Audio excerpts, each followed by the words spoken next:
عائشہ رضی اللہ تعالیٰ فرماتی ہیں انہا اشترت نمرقتن فیہا تصاویر، انہوں نے ایسا تکیہ خریدا جس پر تصویریں تھیں. تکیہ خریدا کس کے لیے؟ اللہ کے نبی صلی اللہ علیہ وسلم کے لیے، اس پر تصویریں تھیں. فقام النبی صلی اللہ علیہ وسلم بالباب فلم يدخل، اللہ کے نبی صلی اللہ علیہ وسلم دروازے پر ہی کھڑے ہو گئے اور آپ داخل نہیں ہوئے، گھر میں داخل نہیں ہوئے.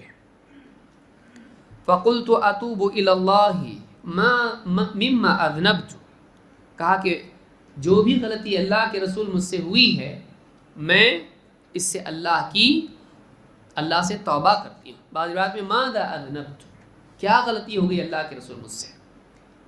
قال ما هذه النمرقہ، آپ نے کیا کہا؟ یہ تکیہ کیسا ہے؟ باہر سے ہی کھڑے کھڑے کہہ رہے ہیں یہ تکیہ کیسا ہے. قلت کہا کہ قلت لتجلس علیہا وتوسدھا، یہ میں نے آپ کے لیے خریدا ہے تاکہ آپ اس پر بیٹھیں، اس پر ٹیک لگا کے بیٹھیں. قال ان اصحاب هذه الصور يعذبون يوم القیامہ، آپ نے فرمایا یہ جو تصویر والے ہیں قیامت کے دن ان کو عذاب دیا جائے گا. یقال لهم، ان سے کہا جائے گا احیوا ما خلقتم، جو تم نے بنایا ہے اس میں جان بھی ڈالو. وان الملائکۃ لا تدخل بیتا فیہ الصورہ، اور فرشتے اس گھر میں داخل نہیں ہوتے ہیں جس میں تصویریں ہوں. اس حدیث کو امام البخاری اور مسلم دونوں نے روایت کیا ہے. کئی باتیں معلوم ہوئی. نمبر 1، گھر میں منکر دیکھے آدمی تنبیہ کرے.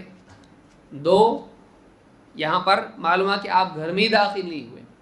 اور 3، اس سے معلوم ہوتا ہے کہ جاندار کی تصویر اگر ہے لگی ہوئی، چاہے وہ ڈیکوریشن کے لیے ہو یا ہمارے کپڑوں پر ہو یا ہمارے بستر پر ہو، جائز نہیں ہے. کیا تھا؟ یہ تکیہ تھا، تکیے کے اوپر جاندار کی تصویر ہے.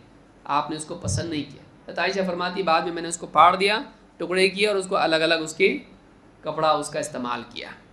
تو پردہ بھی ایک تھا، اس پر بھی آپ نے تنبیہ کی تھی. گھر میں کیا تھا؟ ایک پردہ تھا اور اس کے اوپر تصویر بنی ہوئی تھی. اس پر بھی آپ نے ڈانٹا. عائشہ کو نہیں معلوم تھا، آپ کے بتانے کے بعد یہ بات معلوم ہوئی.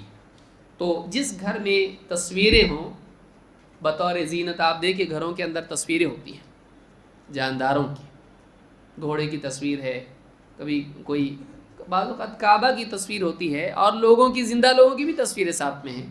زندہ تصویر ہے نا اس میں. بعض اوقات بزرگوں کی تصویریں لگاتے ہیں، بعض اوقات اپنی پوری فیملی کی تصویریں لگاتے ہیں. اب تو بہت کم ہو گیا، لیکن پہلے بہت لگایا کرتے، پورے فریم لگاتے تھے ایک دم، شادی سے لے کے ولیمے سے لے کے سارے بچوں کے برتھ ڈیز کے فوٹو پورے لگاتے تھے فریم کر کے. جائز نہیں ہے.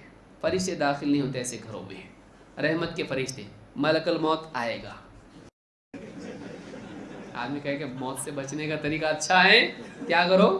گھر میں ایک فوٹو لگا کے رکھو. نہیں. کون سے فرشتے؟ رحمت کے فرشتے نہیں آتے ہیں، خیر کے فرشتے نہیں آتے ہیں. ہاں، عذاب کے فرشتے، موت کے فرشتے برابر آ کے لے جائیں گے. اس لیے تو سارے لوگ مرتے ہیں. غیر مسلم مرتے کہ نہیں مرتے؟ گھروں میں تصویریں ہوتی ہیں، مرتے ہیں وہ لوگ بھی. تو فرشتے نہیں آتے؟ آتے ہیں. تو اس حدیث سے بات معلوم ہوئی کہ نبی اکرم صلی اللہ علیہ وسلم نے ایک تکیے پر بھی گھر میں تصویر کو پسند کیا نہیں. تو آپ بتائیے مسجد میں، مسجد کا معاملہ گھر سے کیا ہے؟ بڑھ کر ہے. اور تکیے سے وہ لباس جو آپ نماز میں پہنے ہوئے ہیں اس کا معاملہ اور بھی زیادہ سنگین ہے. تو یہ من باب اولا آدمی کے نماز کے لباس میں تصویریں ہونا برا ہے. عائشہ رضی اللہ تعالیٰ فرماتی ہیں قام رسول اللہ صلی اللہ علیہ وسلم یصلی، اللہ کے رسول صلی اللہ علیہ وسلم کھڑے ہوئے نماز پڑھنے کے لیے. آپ نماز پڑھنے لگے. فی خمیصۃ ذات اعلام، ایک ایسے کرتے میں جس میں اعلام تصویریں بنی ہوئی تھی. لیکن یہ اعلام کیسی ہیں؟ ڈیزائن تھی اس کے اندر، جاندار کی تصویر نہیں تھی. کیا تھی اس میں؟ نقوش اس کے اندر تھے. فنظر الی علمها، آپ نے اس کے ان نقوش کے اوپر آپ کی نگاہ نماز ہی کی حالت میں گئی.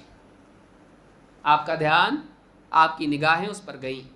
فلما قضى صلاته، جب آپ نے اپنی نماز مکمل کی، قال، اذهبوا بهذه القمیصۃ الی ابی جہم ابن حذیفہ، یہ جو قمیص میری ہے یہ ابو جہم ابن حذیفہ کے پاس لے جاؤ، وَأْتُونِي بِأَنْبِجَانِيِّهِ، اور ان کی انبجانیہ مجھ کو لے آؤ، یعنی ان کا سادہ والا کرتا ہے وہ مجھ کو لے آؤ۔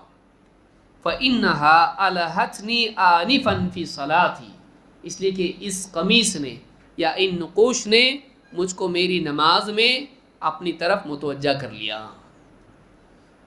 نماز میں مجھ کو کیا کر دیا، میں ان میں کھو گیا، مجھ کو اپنی طرف متوجہ کیا۔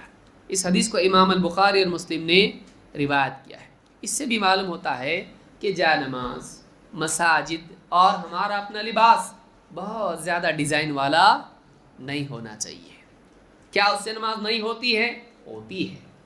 آپ کی نگاہ نماز میں گئی، آپ نے نماز دہرائی نہیں کہ نماز اس سے فاسد ہوتی ہے، باطل ہوتی ہے، نہیں، لیکن نماز میں کیا ہوتا ہے، آدمی کا دھیان اس کی طرف چلا جاتا ہے اور خشوع پر اثر پڑتا ہے، اگرچہ نماز باطل نہیں ہوتی ہے۔